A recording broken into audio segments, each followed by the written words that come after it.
Hi, I'm Otto Penzler, and this is Nelson DeMille, and I think I've just gone blind. Thanks for coming tonight. It's very nice on this ugly night. No, I haven't gone. Now I will go blind. Now I can't see anybody, so I feel like I'm talking to myself, which I do far too often anyway.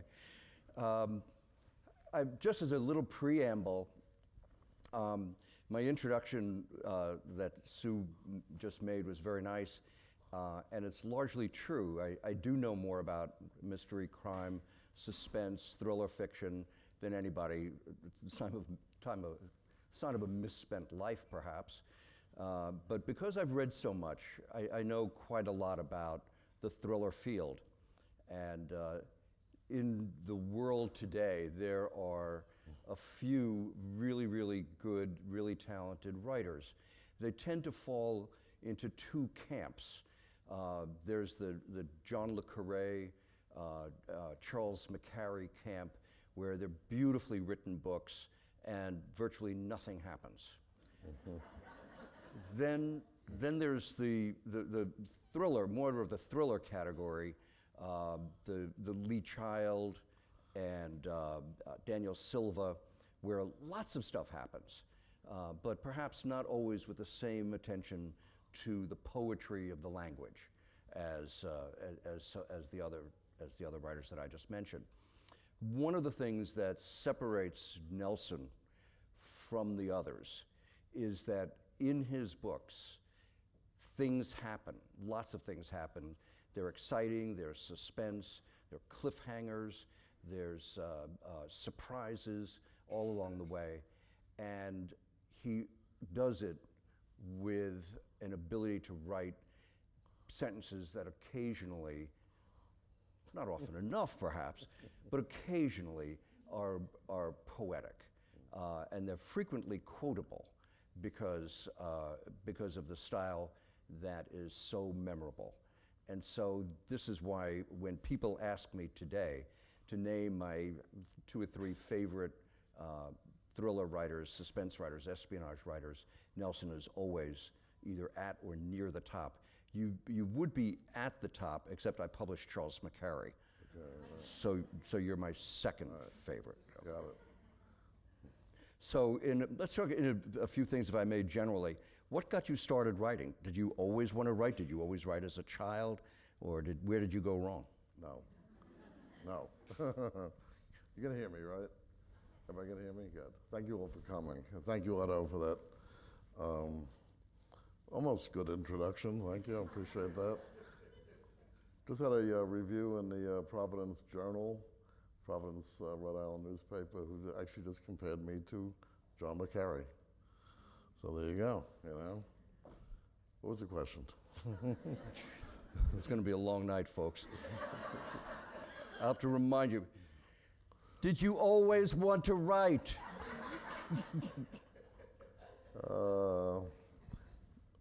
No, actually, but then, well, I was, I like to read. When I was a kid, there was not much out there to do. 3 channels on TV. My father controlled the 1 TV in the house, so, I would read. We all read, and we went to the movies. That's all it was to do in those days. So, what got me into writing was when I was in the Army. I went to Vietnam. I was a combat infantry officer. Came home, and like a lot of men of that previous generation, World War II generation. It occurred to me that I should write the Great American War novel, and I read Norman Mailer and I read a lot of Hemingway, and I think that was in my mind.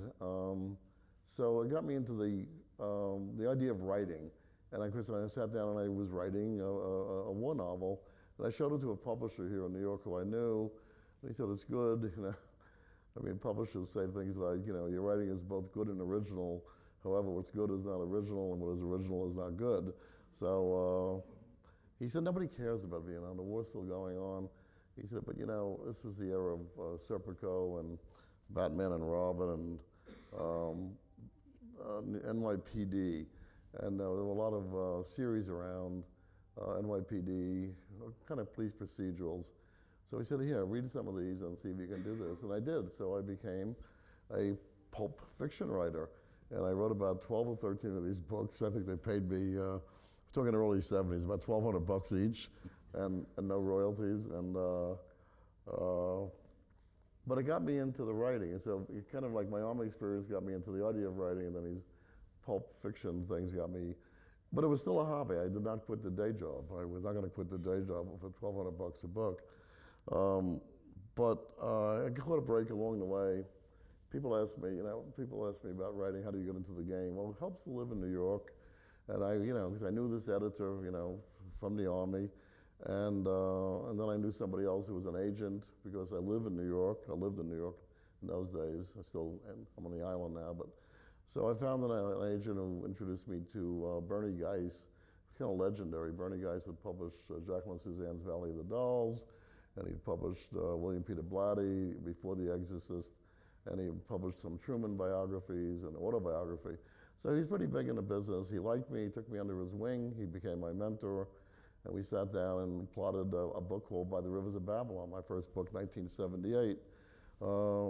First hardcover book, I should say. And we sold it for a lot of money, and I went from poor to relatively rich in one book. And I said, this is good. This is a good thing, And I quit the day job, and the rest is history. So does that answer the question? What drew you to thrillers, to espionage, to international events, as moving from New York City cop books into a wider canvas? Well, that's a good question. And, what I had read all through college was, the classics. The only thing I read that might even be considered pop fiction was Ian Fleming's James Bond. We all loved James Bond in those days. Every guy wanted to be James Bond. But I never thought, but the original editor said, this is what's happening. If you want to get published, write the police procedurals. But Bernie Geis had this idea about, an Arab terrorist book. I mean, this is 1978, when there was nothing out there about Islamic terrorism. But he decided that this was a good subject that, there should be more explored. So he got me involved with that. And the thing is, once you do a book like that, it's like almost being typecast as an actor. The book was a huge success. It was a bestseller, and it was a Book of the Month Club main selection and Reader's Digest condensed book. And so, be careful what you wish for, because now I realize that I couldn't do anything more serious, and I couldn't do the Vietnam War book, although I finally did Word of Honor about 15 years later. So, it was okay. I kind of got that the serious books, like, the sensitive story of my youth or something, were not going to sell. And these books were paying. But as you said, I decided I needed to do these not as slam bang pulpers, but as, legitimate novels with using the language as best I could. And by that time, I was reading John le Carre, and I was reading a few others who had transcended the genre, so to speak, between pulp fiction and thrillers. And one of them actually was Ian Fleming. His books look simple. James Bond books look simple, but like a lot of Brits, he wrote well, and a lot of the British authors kind of influenced my writing, including Conan Doyle with Sherlock Holmes. So I kind of brought that into I said, we can do both here. We can write serious or good fiction, use the language well, and write, between the killings and the blowing up of people and stuff, You mentioned Word of Honor. I don't want to talk about your books chronologically because I didn't read all of them. Right, no, you did. No, you did. Probably unlikely to as well. Really. But you mentioned Word of Honor, which I have said to you and to many other people is, even though it's a very long time ago, remains my favorite of your books. And I write about crime fiction frequently and talk about it, try to stop me. And when I talk about the greatest courtroom novels of all time, Word of Honor is number one. Thank you. It's a Vietnam novel, but most of it is told in flashback. It's about a man who is living a good, normal life, who is suddenly accused years after the war of having committed an atrocity and supported a mass killing in Vietnam, and he suddenly finds himself forced to defend himself. and and he's brought to court, and he's brought to trial, and the suspense of the trial is utterly impossible to live through. It is so scary, so frightening what can happen to a man. And then it's told in flashback, very exciting flashback. What did you know about courtroom procedure that made it possible for you to write that kind of book? That's a good question. They say write what you know, and I was an officer in the Army, and every officer needs to take the course. You need to read the Uniform Code of Military Justice and the manuals for court martial. Every officer in the Army is an officer of the court automatically. So I was called to be on the board. The board is the jury in the Army. I was called to be on the board a number of times. I saw a number of court martials, but also officers. Even though we're not really trained, we weren't trained per se. Every officer can be a defense counsel or a trial counsel, meaning the prosecution. I was a prosecution once or twice, working for the Judge Advocate General. I was also defense counsel a few times, and unfortunately they all went to jail. And but hey, I didn't have my law degree, and I just never thought that this was that interesting because I just did it as part of my job. But when I sat down to write this book, I said, I don't think anybody, since the Caine Mutiny court-martial, I don't think anybody's really explored military court-martials and how they're different from civilian court-martials and what's at stake. So yeah, that's how it came about. And I still had my old Uniform Code of Military Justice, my manual of court-martial, which was great because it told you exactly how this trial was going to go, who's going to open it, who's going to say what, and all I had to do was kind of fill in the blanks. It's been compared to the Caine Mutiny more than once, yes. And very favorably. Every time I read the comparison, it was more highly regarded. I think we sold some word of honor tonight. I hope we sold any books tonight. Let's see. That's my favorite of your books. Your favorite, as I recall, is Gold Coast, right, Gold Coast, which is a mafia novel essentially. Yeah, but a kind of a serious novel. That was my serious book. It's been compared to The Great Gatsby, and very favorably compared to The Great Gatsby. One reviewer actually said better than Great Gatsby, and it doesn't get much better than that. Gold Coast, if you haven't read it, I won't bore you with the whole thing, but it's basically The Godfather meets Jay Gatsby on the Gold Coast of Long Island. And it's a mafia book, but not a mafia book. It's a book about manners, mores and morals and that type of thing.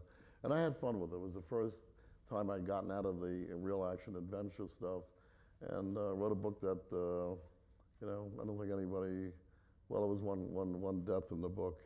An old editor once told me, you would appreciate this, I'm sure you've heard this, when you're writing a novel, he said to me, one death is a tragedy, multiple deaths are a sanitation problem. So I kept the body count down to 1 in that book.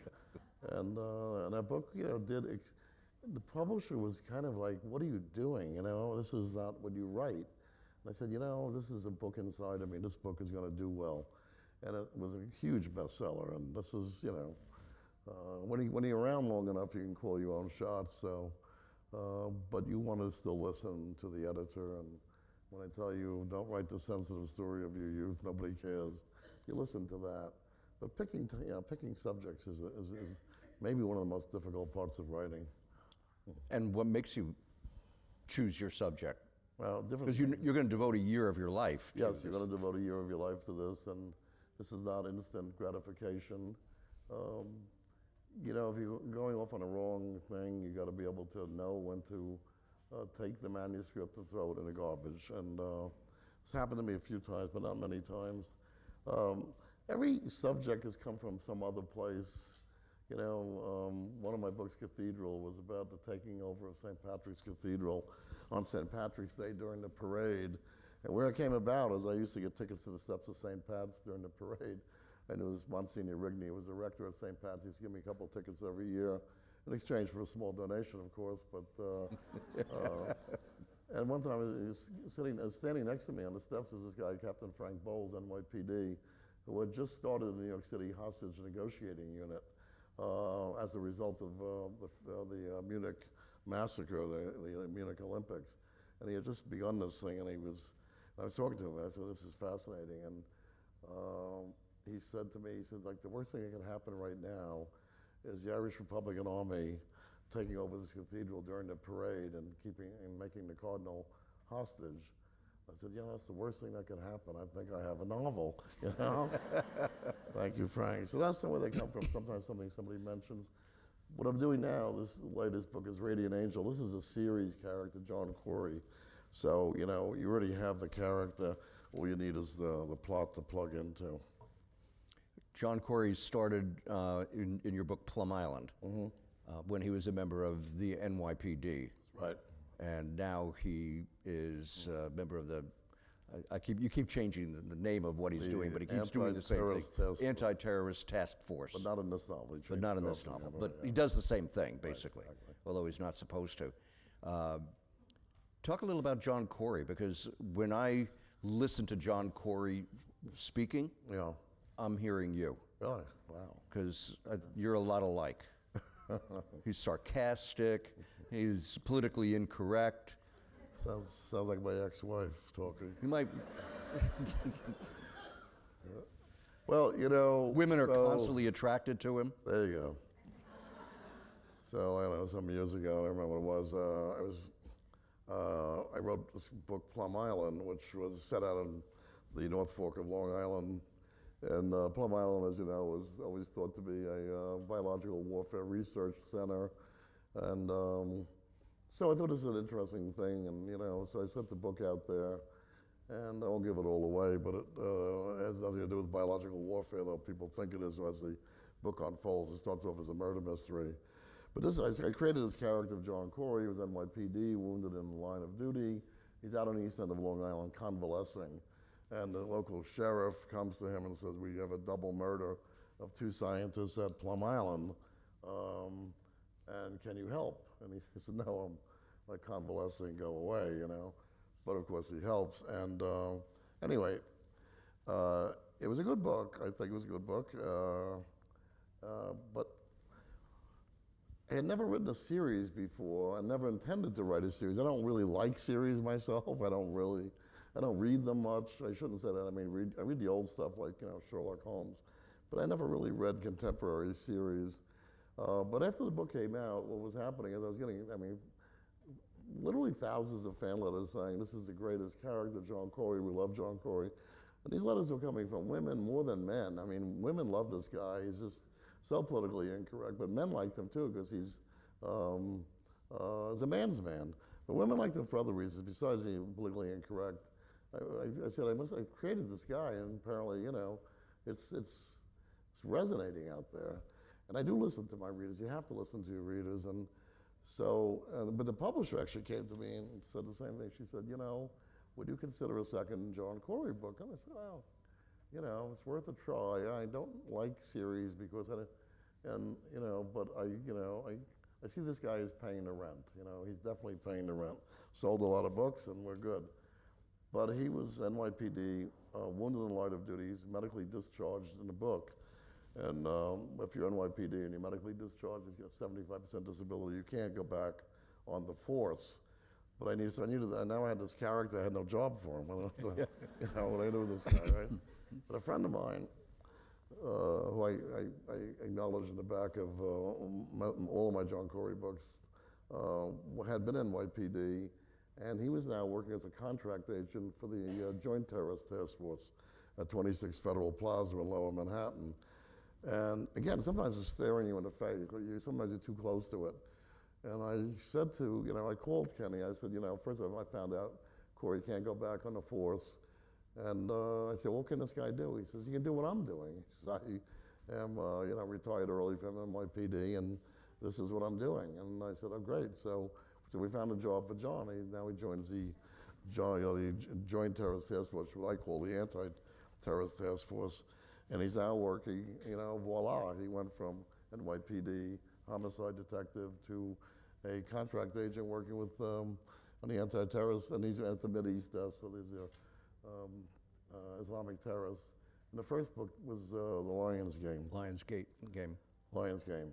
Well, you said Lions Gate. It's Lions game. I did, but I meant Lions game. I know. Just want to make sure you were paying attention. But everybody calls it the Lions Gate. I should have called it the Lions Gate. It's the Lions game.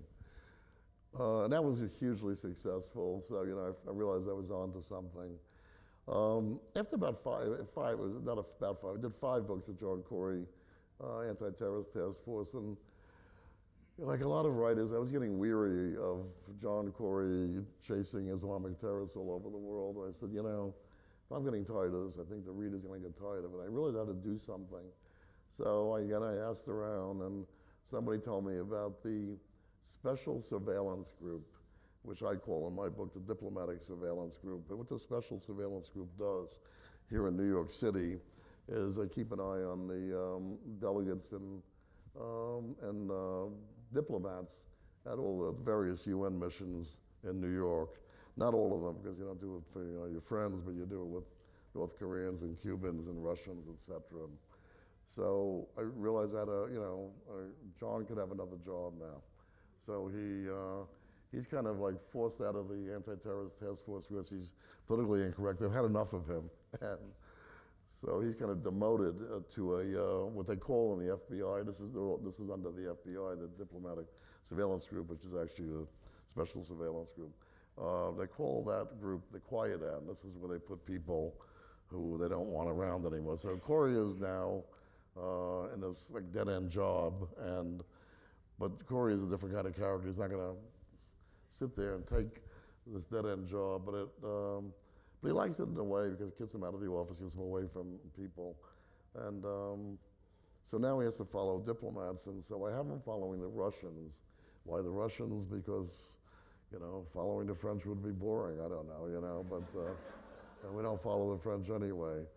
But I saw what was happening, on the world stage, and I'm kind of like a Cold War guy. I'm nostalgic for the Cold War, as many of us are. And Corey even says when he's outside the Russian mission on surveillance, he's sitting in his car, he sees the tricolor Russian flag, and he says, he remembers when the hammer and sickle flew there. Then he says, I'm kind of nostalgic for the Cold War, but I think it's back. And that's kind of the motif of this book, that the Russians are resurgent, the Russians are back, the Russians are dangerous, and that's chapter 1. I'm a little surprised that you concede that John Corey is politically incorrect. As I recollect, during Desert Storm, when the French were not exactly helping us, and instead of calling them French fries, we started to call them freedom fries, or some people did. And I seem to recollect John Corey saying, the French army, they're really useful. In Disneyland in Paris, when the fireworks went off, the entire French garrison dropped their rifles and surrendered to a busload of Swedish tourists. I'm sure you're insulting someone here tonight. Was it the Panther? I think it was in the Panther, where you opened the book after a prologue, a horrible, exciting scene. The opening line was, "If Earth had an anus, it would be in Yemen." Right. Being very sensitive to the feelings of our friends around the world. Yeah, you get away with it though. Yeah, you get away with it, and I get away with it because you know why? I'll tell you why. Because I don't say those things in real life. It's only my character, you see. What are you talking about? You say them in real life too. John Corey is married to Kate, who is an FBI agent, who is the exact opposite of John Corey. Right. Very politically correct. Everything is by the book, and her husband drives her crazy because he's taking chances, he's ignoring protocol, he's ignoring his superiors, and keeps getting her into trouble. And I actually love her. I think she is so fabulous because she's witty. The two of them exchange dialogue. They're bantering back and forth. They're both funny. But in the new book, Radiant Angel, they're having some problems. What's going to happen? Well, I'm not going to give it away, but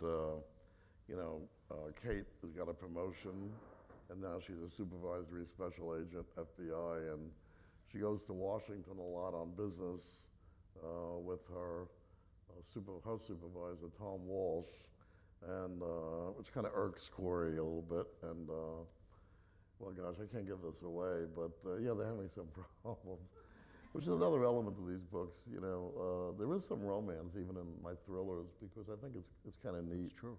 It's kind of neat to see men and women doing what men and women do, even under the most trying circumstances. And Corey, has been married once and divorced, and he didn't want to get married a second time, but he did. And now, after the third time, he'd probably think, maybe it really is me, maybe I am the problem. I mean, I'm on my third, so I'm starting to think, maybe this is me, That's all right. You did okay the third time, for sure. Okay the third time. He's got a fabulous wife that everybody I know is half in love with. Thank you. That's holding it back. So the Russian book that you've just done, well, first, before the Russian book, you did a book called The Quest, which was a rewrite of a book that you did as a paperback original back in your learning age. And it really is kind of an Indiana Jones kind of book. Indiana Jones meets, what was the other one? Little Dan Brown in there. Like a little Dan Brown. It was back, I wrote this book in '74 when I was still writing paperback novels on my kitchen table. And what was going on at the time in the world was the Ethiopian Revolution, when the Marxists seized control of Ethiopia and executed, hundreds of, I guess you would call them Ethiopian nobility. It was very much like the Russian Revolution. Nobility was mostly hanged or shot by firing squad. The Emperor Haile Selassie, who was a hero on the world stage, he had fought the Nazis in World War II, he was arrested by the Marxists and threatened with death if they didn't shoot him the way they shot the Romanovs. But this is what was happening in real life in '74, and I just found it fascinating. So I wrote this novel about it, which is like a little bit of it's a search for the Holy Grail, which is in a black monastery in Ethiopia, based on some legend and all that. And it was kind of it was a good book. It was actually well received, even as a paperback original, but not my best writing because I was still a kid, and. But it sat there, and I just opened it up one day, and I said, there's a hell of a story here.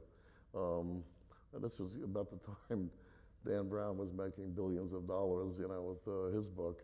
And I pitched it to the publisher, who, was kind of like interested. But anyway, long story short, I sat down and I rewrote it about 2 years ago. Didn't bring it up to date. It's still a period piece. It's an historical novel. Although when I wrote it, it wasn't historical, it was contemporary. But if you live long enough, all your old stuff becomes historical. And we reissued it, and it did well. It did very well. I was happy to do it. I was happy to get this back into a format, and not just a hardcover format, but now an ebook, audiobook, all these things that weren't available in 1974. And and because of the nature of it as a standalone novel, we have a lot of movie interest in this because this is like an Indiana Jones, and hopefully we'll see it on the screen someday. And what made you decide to, instead of continuing John Corey and writing these big international thrillers that were all going to #1 on the New York Times list, what made you decide to go back and rewrite an old paperback novel? Was it pure laziness, or was there some other motivation? Well, it turned out to be more work than I thought. I said, I'm just rewriting this thing. I've already done the research, and I did it, and I did it when it was happening. I did a lot of it through the newspapers. So the research was already there.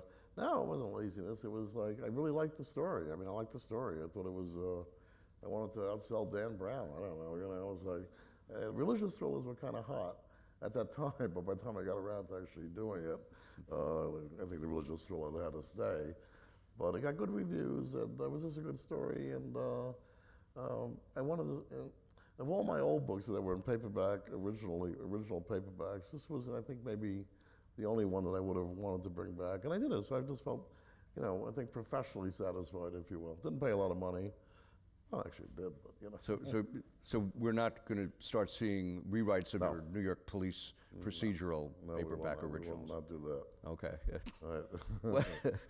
What's the hardest part of writing for you? Coming up with an idea, creating characters, writing the story, making the prose sing. What's the hard thing? The hardest part is, just ass in the chair every day. I mean, you sit alone, you sit in a room by yourself telling yourself stories all day. It gets old real fast, and it's just, I think the isolation, but maybe coming up with the right idea. If you come up with the wrong idea, you're going to go off on and you know this, you go off on a wrong, this idea is not working. Some writers won't put it down and won't put it in the garbage where it belongs. I know when to cut my losses, say this is not working. But after you've got the idea, and once you've kind of created the world of the book in your mind, after that it's kind of easy for me because I can create the characters easily. The writing doesn't come that hard to me. It's just maybe keeping control of the storyline and the plot because I tend to sometimes wander. I do tangential things that interest me at the moment. Which have nothing to do with the plot, as my editor tells me, which is, what the hell does this have to do with the plot? I just thought it was cool, live with it.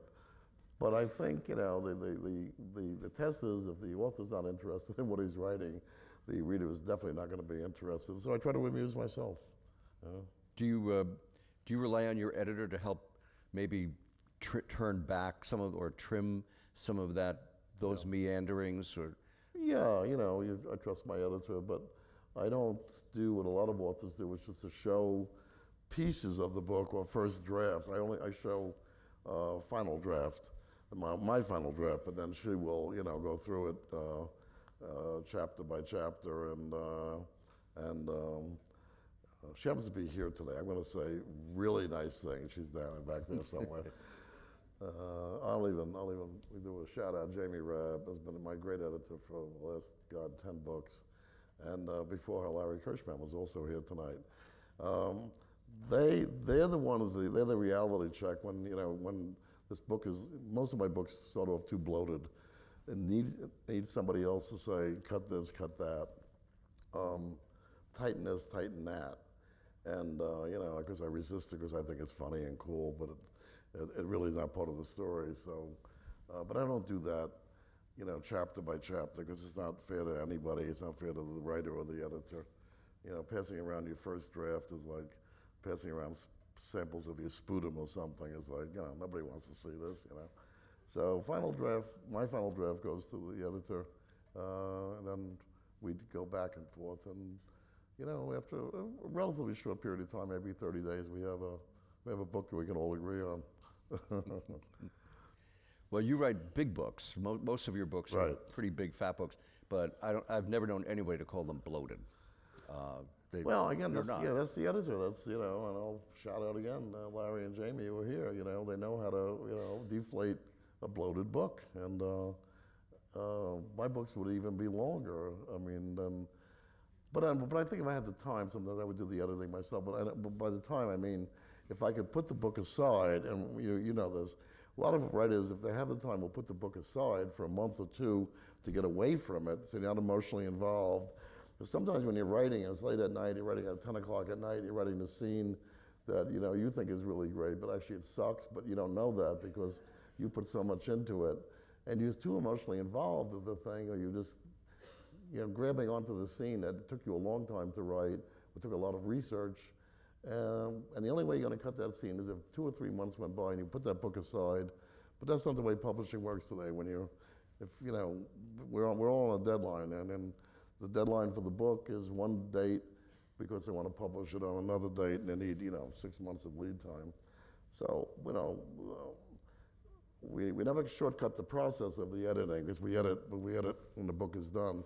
It's what I think a lot of writers don't do today, myself included. Is put the book in a drawer and let it just sit so you come back to it fresh as though you're reading somebody else's novel for the first time. But one of these days I'll get done ahead of time on a deadline and be able to put the book aside for a while. You know, it's interesting that you say that. Joyce Carol Oates, who is very prolific, writes a lot of books, likes to take, when she finishes her novel, put it away and come back a year later. Yes, absolutely. But you don't write 7 books in a year the way Joyce Carol Oates does, so you can't really do that. I got to turn the book in to get paid so I can pay my bills. So but Joyce is obviously. I know you live check to check. Is there a book that you would like to write or would have liked to write and couldn't for some reason? Well, there are a couple of them. I was always I was born and raised on Long Island, and I always wanted to write an aviation trilogy. Long Island. I mean, this would be fiction, and I mean trilogy because it'd be long. I mean, this would be an epic about aviation. It sounds boring, but stay with me. It's not that boring. It's like Charles Lindbergh taking off from Roosevelt Field, in the early morning hours. But through aviation, to look at the history of America from World War I think it would start off with World War I, and it would go through the decades of, the 30s and the rise of fascism and World War II, and then McCarthyism in the 50s, and you see all this from the Long Island aviation, because Long Island had about 3 or 4 main, aviation manufacturing plants in those days, Republic, Grumman, and you would see characters like Leroy Grumman, not only Charles Lindbergh, but I can't think of all, but there's so many of them that were, huge, huge in their day. Some of whom we've forgotten. But Amelia Earhart, Chuck Yeager, yes, Chuck Yeager. So to tell the history of America the way back in the 70s, the epic, these huge epic novels were like really in. People had more time to read. So, if I would have, proposed this to the publisher, they would say, "What? Are you out of your mind?" But that would be a massive research project.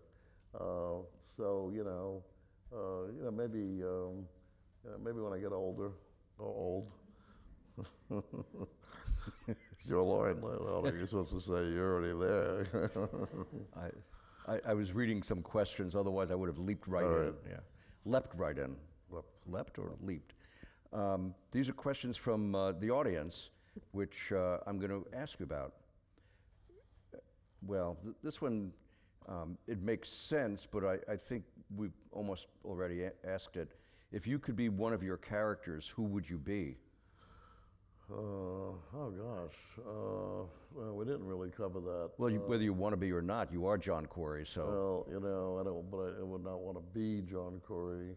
I think, John Sutter in Gold Coast was kind of a cool guy. I liked him, I liked him. He stood up to the mafia don, nose to nose, and, he was a hero without being heroic, I mean, he was heroic, but without the gun. Making a big fuss about it. Of all your bestsellers, is there one that you would choose to be your legacy? Or is your favorite book the same book as what you would like your legacy to be? Well, that's a good question.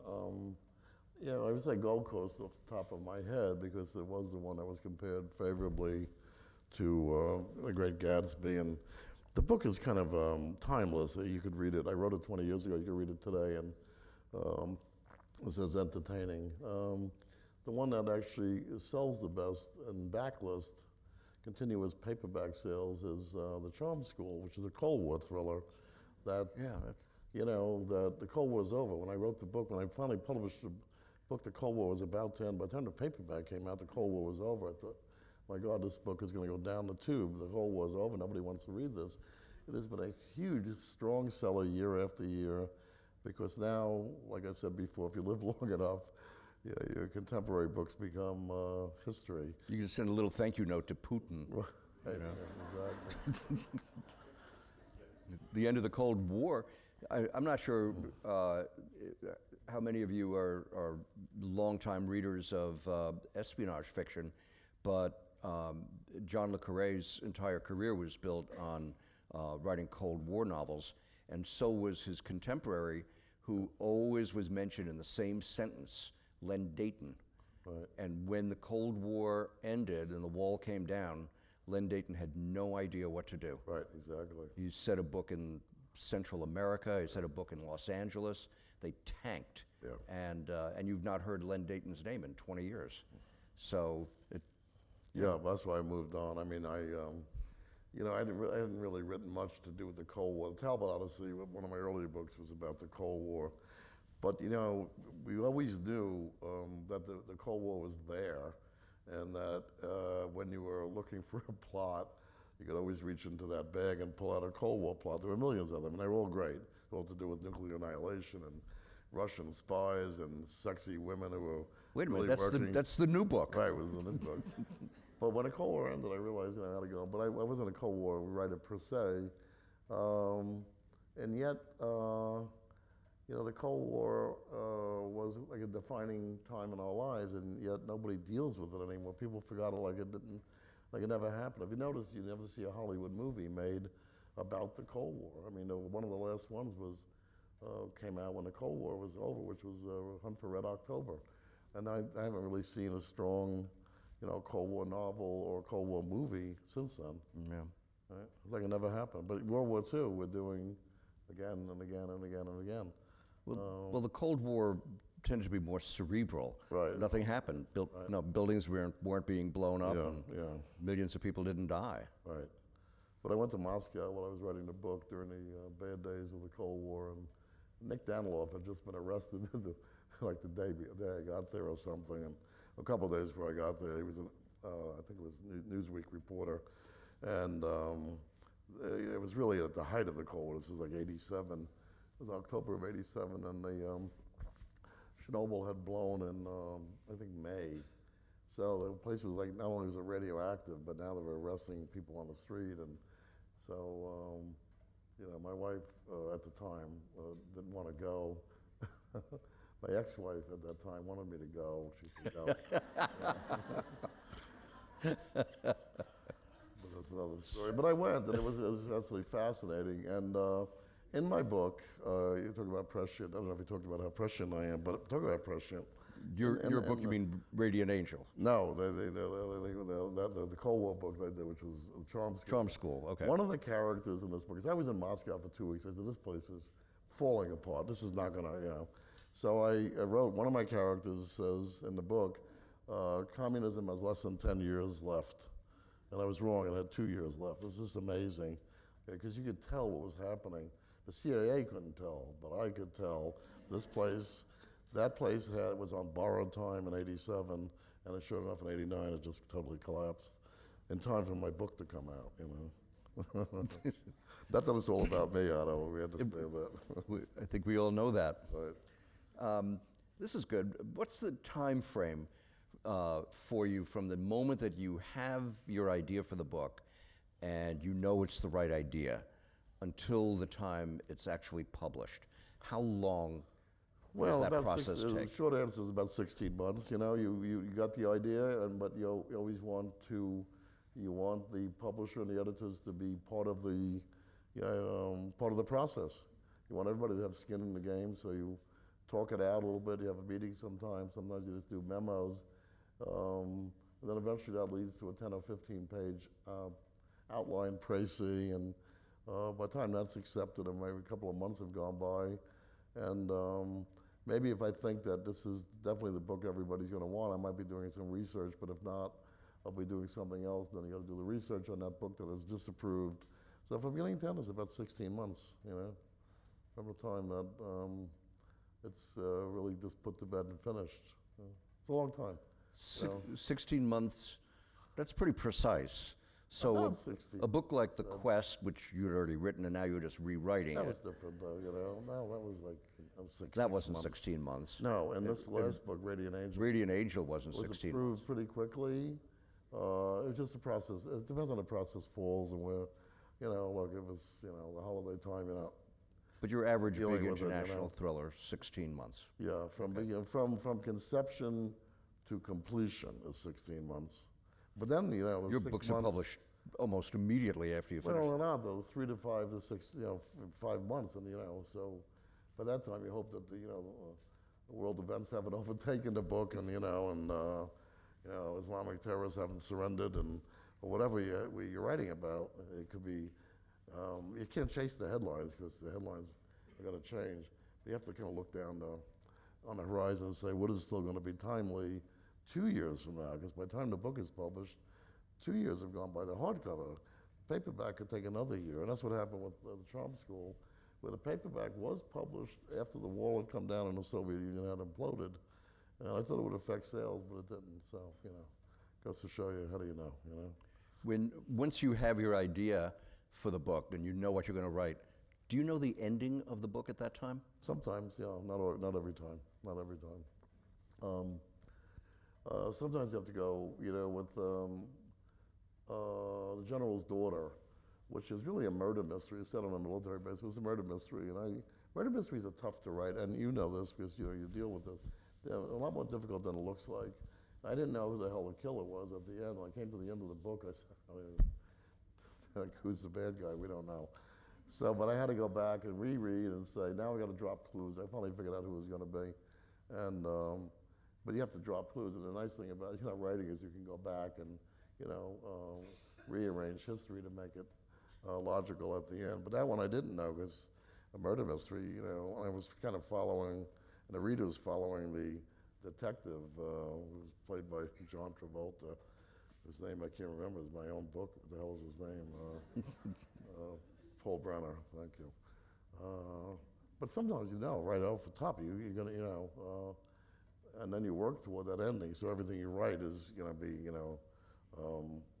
is gonna point toward that ending, and so the ending seems logical and doesn't seem like you cheated the reader or like you didn't know what the hell you're talking about. So the endings are the most difficult, as you know. They're difficult because this is where you get the most of the criticism. People will go along for the ride, they'll invest 10 hours in the book, and then if they don't like the ending, they'll decide they don't like you, they don't like your book, they don't like your politics, they don't like anything about you, because the ending was either unsatisfying to them. But you have to really, you don't want a Hollywood ending, and you don't want an ending that's too ambiguous, and you definitely don't want a downer ending. But sometimes, every book is a slice of life. Sometimes at the end of the book, it's just over. Get it? I sometimes get it. Right.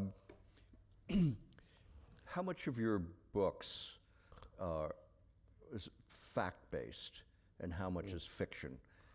How much of the things that seem to be part of today's headlines are you actually making up? Not that, everything is based on fact. If it says in the book that, of course I do change names a little bit and locations, but most of it's based on fact, not just the Corey books, but all of them. The one that was totally based on fact was Nightfall, which was about the TWA 800 crash off Long Island when the plane blew up. That was the first time I ever decided to do a book. Totally, this is like a fictionalized version of what happened, and I had never done that before. And it was very challenging because, first of all, these things happened in the reality, the way they happened. There were 270 people who saw a streak of light go up toward the plane before it blew up. They all said it was a missile. The FBI said it wasn't a missile. And, so you have this set of facts. This was one of these controversial things like the Kennedy assassination, what actually happened that night. The FBI said one thing, the CIA, said it's coming a little bit different.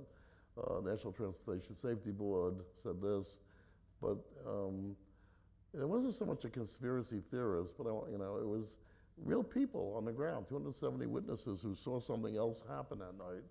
And under the Freedom of Information Act, I got a lot of these transcribed statements that were taken. Plus, a neighbor of mine on Long Island was actually out on the boat that night with another couple, this guy and his wife, another couple, and about 4 or 5 kids. And they saw what they saw. They saw this streak of light go up. So I said, okay, so now, we have 2 different versions of reality, the official government version and what people saw. And again, it was a challenge to put this all together, to try to be fair to both sides, saying, we don't know, we don't know, we don't know.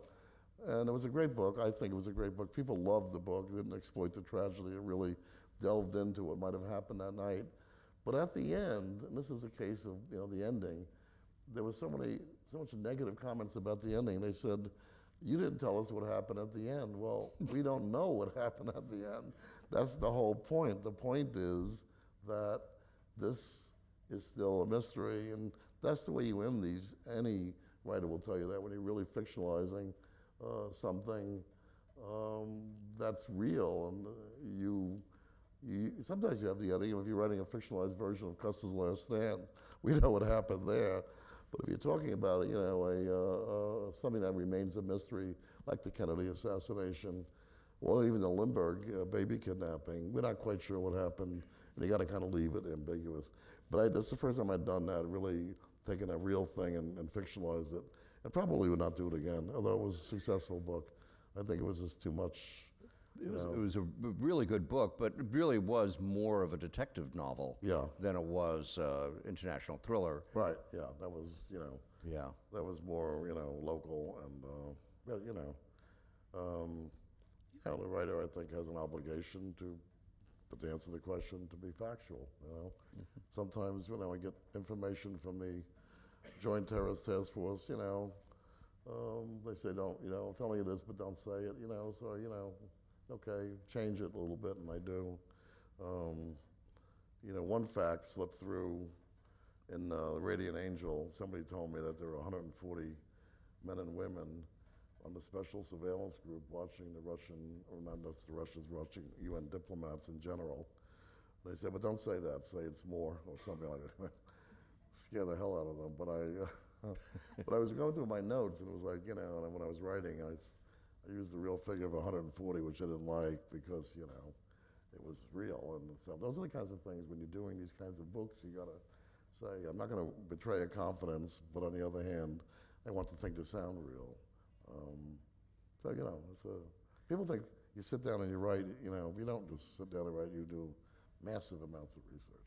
Not everybody does, and we know who they are, Otto, who don't do any research at all, who make up everything, right? Yeah, well, do you have access to a lot of people in the police department, CIA, Sure. FBI, Not CIA, and no. so on, who provide information for Not you? CIA, they don't talk to me, and I don't talk to them. And they invited me to Langley once, and I said, I'm not going there.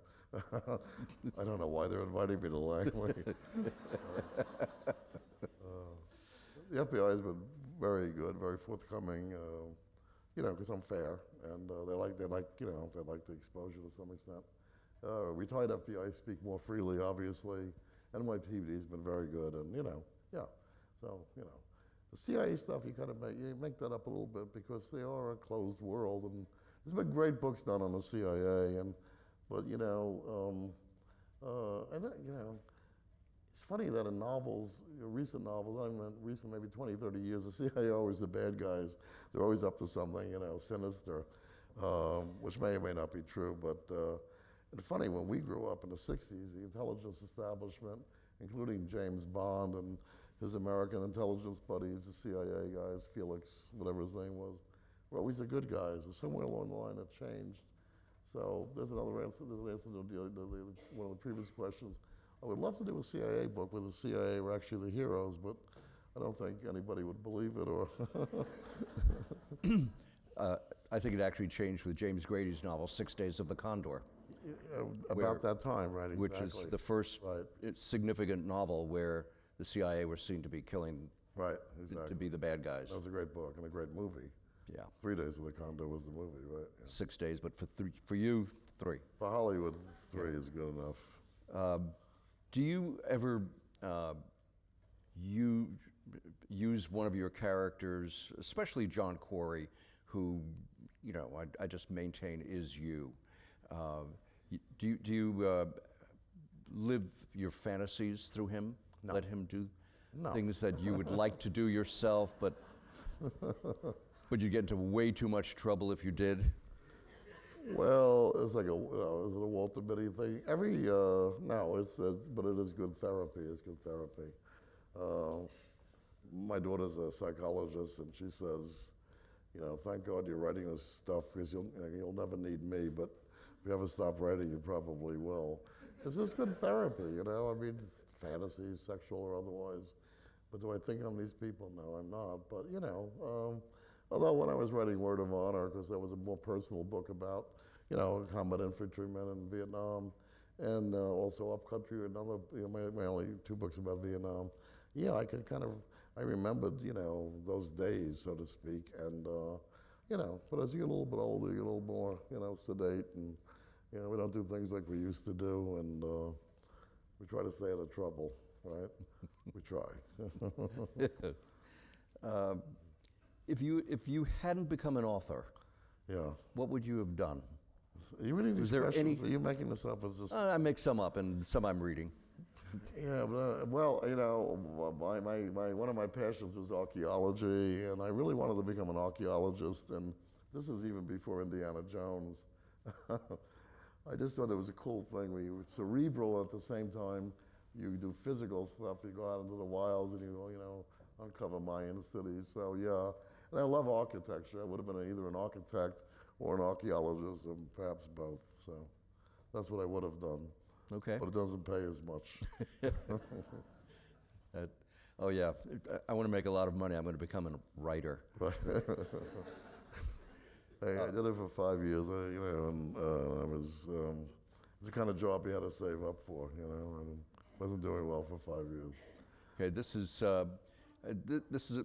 is not quite the question, because it's the worst question in the world to ask a writer is, where do you get your ideas? And I'm not going to ask that, but this person asked is, where do you get your ideas? Like physically, where do you get them? At home? Do you get them when you're out, when you're driving, in the shower? No, I mean that's easy. I sit alone. I do have an office that's totally nobody's allowed in it. There's no computers. It's just me. I write my books longhand. I don't know how to type. I took a typing course in high school because that's where all the chicks were, but I didn't really was paying attention. I didn't know how to type. I still don't know how to type, so I use yellow pads and when I write. So I have this room, but it's a nice room. It's it's bright and sunny, but there's nothing in it except me and a table. And I sit there with coffee. Coffee stimulates the imagination. When young writers say to me, how do I become a writer? I say coffee, read, coffee, coffee. And I sit there, and I'm sure that I'm channeling something else that happened that week or that year. Something is spinning around in my mind. You're bringing it all in, and you're sitting there, and I sit there for an hour, 2, 3, 4. I never have writer's block, but I do have idea block, and sometimes it's not coming, so I'll let it go, and I'll come back to it another day. Radiant Angel, the Corey book's a little bit easier because it's a series character where you just have to kind of plug him into something, but the book I'm writing now, I've already begun, is mostly set in Cuba. Why? Obviously, because Cuba's hot. Obama has made the opening to Cuba, and I'm thinking Cuba, and I said, that's a good thing, it's finally. And I have a lot of Canadian relatives who have gone to Cuba because that's where Canadians go for the cheap vacation. We're not allowed to go. So it's this thing that Cuba just hit me, and I said the next book should be set in Cuba. And the book starts in the Green Parrot Bar in Key West, a very famous bar if you've ever been there. And this is like, this is this kind of Casablanca kind of scene in the Green Parrot Bar in Key West, and from there it moves on to deepest, darkest totalitarian in Cuba. So it's action adventure set in Cuba, and that just came to me. It's one of those things that just come to you like that. I said, I got it, and I was able to sit down, write a 10-page outline. Sometimes it's more grueling, you just don't know what the hell to write about. I mean, I'm sure, other authors have told you the same thing.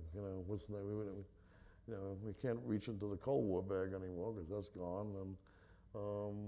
And some things you kind of inhibited by the fact that, you're a victim of your own success. I mean, there were a lot of love stories I could write, but I don't think anybody in the publishing business wants to buy them from me. But so you're already in a couple of genres that you can work in, and you just have to decide what you're going to do. And it starts off with the seed of the idea, which is like, if you're lucky, 10, 12 pages. But when you start to research it, it often goes off in a different direction. Does that answer your question? Yeah, it answers it well enough. I'm going to ask one last question, Alrighty. which is the journalist's cheat question. Is there a question that you've ever been asked, that you've never been asked, that you wish you had been asked so that you had the chance to answer it?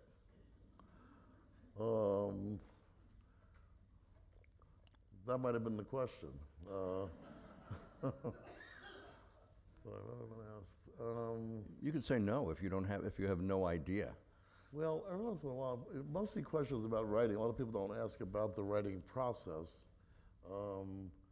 You know, but people ask if you're a morning writer, night writer. I'm mostly a night writer. But I guess the question would be, and nobody's ever asked it, have you ever been sitting there and just got so totally discouraged, right? And I'm sure every writer has, so totally discouraged that you say, F this, knock the table over and walk out of the room and decide never to be a writer again. It is a grueling job sometimes. Sometimes it's, you know, the saying in the business, I hate writing, but I love having written. But there are times when you say, what the hell am I doing, you know? And then you got to go check your own press clippings and say, yeah, I'm famous. That's why I'm doing it. But when you're alone, you're really in a zone without any outside stimulation, and you can become, if you let yourself, you know, discouraged by the process. It's just not going well sometimes. So that's the question, and that's the answer. That didn't answer the question at all. Not The even question close. was, nobody's ever asked that to me, do you ever get so discouraged that you just don't want to go on anymore? Oh, And the answer is yes. okay. But that only lasts until I check my press clippings and the words. Okay, then I think we're going to call it a night. I want to remind everybody that books are for sale in the lobby, and Nelson will sign and personalize. And we thank you for tonight. Thank you. Very good, Otto.